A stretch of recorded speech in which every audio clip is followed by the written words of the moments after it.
BJP party ఆఫీస్లో ఆ party నేత లక్ష్మణ్ మాట్లాడుతున్నారు. లైవ్ చూద్దాం. ఇవాళ ముద్రా రుణాలను 10 లక్షల నుంచి కూడా 20 లక్షలకు పెంచి ఏ రకంగా ఇవాళ అసంఘటితమైనటువంటి రంగాల్లో ఉన్నటువంటి వాళ్లకు ఎవరు దిక్కు లేదు మాకు గ్యారెంటీ ఇవ్వడానికంటే మోదీ గారు నేను దిక్కు అని చెప్పి వారికి ఇవాళ ముద్రా లోన్స్ ఇస్తే ఇవాళ ఎంతమంది ఇవాళ మరి ఈ యొక్క తెలంగాణలో బాగుపడుతున్నారో ఒకసారి స్ట్రీట్ వెండర్స్ ఇంతకుముందు చెప్పినట్టుగా. దాంతోపాటు ములుగులో ట్రైబల్ యూనివర్సిటీ మరి ఇవాళ సమ్మక్క సారక్క ఇవాళ మీరు అడిగింది కదా ఆ పేర్లు.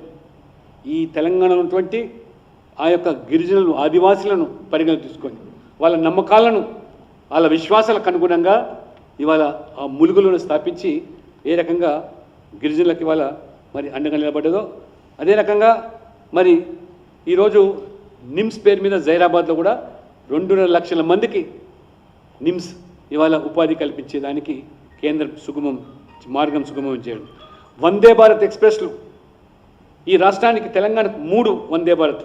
తెలంగాణలో 33 రైల్వే స్టేషన్లు ప్రపంచ స్థాయి రైల్వే స్టేషన్లుగా మీరు అడిగింది లేదు, మీరు చెప్పింది లేదు, అడిగిన పాపాన్ని కూడా పోలేదు.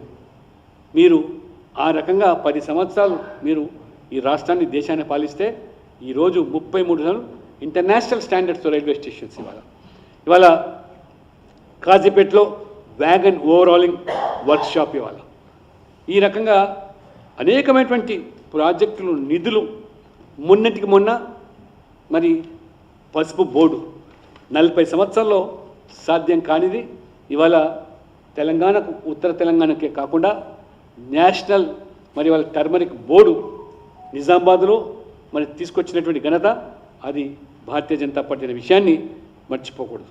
అంతేకాదు ఇవాళ 340 కిలోమీటర్ల యొక్క RRR రీజనల్ రింగ్ రోడ్ పూర్తిగా కేంద్రం యొక్క నిధులతోనే దానికి మంజూరు చేసింది. మెదక్ సిద్దిపేట లాంటి ప్రాంతాలకు మొదటిసారిగా స్వాతంత్ర దేశంలో ఈ యొక్క ప్రాంతాలకు తొలిసారిగా రైలు సేవలు. అంతకుముందు రైలు చూసిన పాపం లేదు మీ హయాంలో. మరి నెహ్రూ నుంచి రాజీవ్ గాంధీ వరకు మెదకు మరి కంచుకోట అని ఇందిరాగాంధీ గెలిచినటువంటి ప్రాంతంలో రైలు దిక్కులేదు. మోదీ గారు వచ్చిన తర్వాతనే ఈ యొక్క Medak Siddipet MMTS second phase మొత్తం యాదాద్రి వరకు కూడా ఇవాళ రాష్ట్రం తన వంతు వాటా సమకూర్చకపోయినప్పటికీ కూడా కేంద్రమే పూర్తి నిధులతో ఈరోజు మరి ఇవ్వడం.